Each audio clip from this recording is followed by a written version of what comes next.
జై భీమ్. ఇవాళ బొజ్జా తారకం గారు తెలుగు రాష్ట్రాల్లోని ఒక ఐకాన్, దళిత్ ఐకాన్గా ఉన్న బొజ్జా తారకం గారి 85వ జయంతి సందర్భంగా ఆయన జయంతి శుభాకాంక్షలు. బొజ్జా తారకం గారు దళిత నేతగా, పౌర హక్కుల నేతగా, న్యాయవాదిగా, రచయితగా, కవిగా, అంటే ఒక బహుముఖ ప్రజ్ఞాశాలిగా బొజ్జా తారకం గారు మనకు కనిపిస్తారు. ఆయన అనేక పుస్తకాలు రాశాడు. కులం, వర్గం గురించి రాశాడు. ఈ దేశంలో వర్గం గురించి మాట్లాడుతున్న కమ్యూనిస్ట్ పార్టీలు కులాన్ని, వర్గాన్ని జమిలి పోరాటాలు చేయాలని చెప్పాడు. అదేవిధంగా పోలీసులు అరెస్ట్ చేస్తే ఏం చేయాలి అనే బుక్కును, గ్రంథాన్ని రాసి మొత్తం తెలంగాణ అంతా, అప్పుడు ఆంధ్రప్రదేశ్ అంతా పంచిపెట్టడం జరిగింది.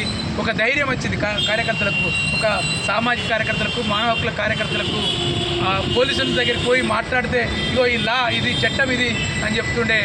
ఆయన చాలా సందర్భాల్లో 2-3 మాటలు మాట్లాడుతుండే. ఒకటి, భూమిని పంచు, బడ్జెట్ పెంచు అని చెప్పి అని ఒక డిమాండ్ను ఆయన నాయకత్వంలో ముందుకొచ్చిండు. ఆయన దగ్గరికి ఏ కార్యకర్త పోయినా, నువ్వు జైలుకు పోయినవా, అరెస్ట్ అయినవా, నువ్వు జైలుకు పోకపోతే, అరెస్ట్ కాకపోతే నువ్వు నాయకుడి కాదు, నువ్వు కార్యకర్త కాదు, నువ్వు పేపర్లకు ఫోటోలు పోజించే వాళ్ళు అవుతావు. నువ్వు ఒక్కసారి జైలుకు పోతే, ఒక్కసారి అరెస్ట్ అయితే నీకు ఈ ప్రపంచం అర్థమవుతుంది. అప్పుడు నువ్వు మరింత సమాజ మార్పు కోసం పనిచేయచ్చు అని చెప్పి తాను అనేక మంది కార్యకర్తలకు చెప్పాడు. అంటే అనారోగ్యంతో ఉన్నప్పటికీ కూడా తను చనిపోయే దశ వరకు, చనిపోయే నాటికి కూడా ప్రజల వైపు ఉన్నాడు, ప్రజా ఉద్యమాల వైపు ఉన్నాడు. అనేక చట్టాల రూపకల్పనలో భాగస్వామ్యం చేశాడు. అనేక చట్టాల అమలు కోసం పనిచేశాడు. మనం అందరికీ తెలుసు, చుండూరు లాంటి ఒక పెద్ద కేసును వాదించాడు. లక్ష్మీపేట లాంటి ఒక మారణకాండం మీద జరిగిన దాడి మీద తనకి ఒక ఐక్యపడానికి నాయకత్వం వహించాడు బొజ్జా తారకం గారు. పౌరకుల సంఘానికి రాష్ట్ర ఉపాధ్యక్షుడిగా ఉన్నాడు. ఎక్కడో ఆంధ్రాలో పుట్టి నిజామాబాద్లో సెటిల్ అయ్యి అట్లా మళ్ళీ హైదరాబాద్కి వచ్చి ఇట్లా ఉమ్మడి ఆంధ్రప్రదేశ్తో తిరిగి ప్రజల కోసం, ప్రజల హక్కుల కోసం ఉన్నాడు. ఆయన ఒక ప్రజా ఉద్యమ హక్కుల గొంతుక.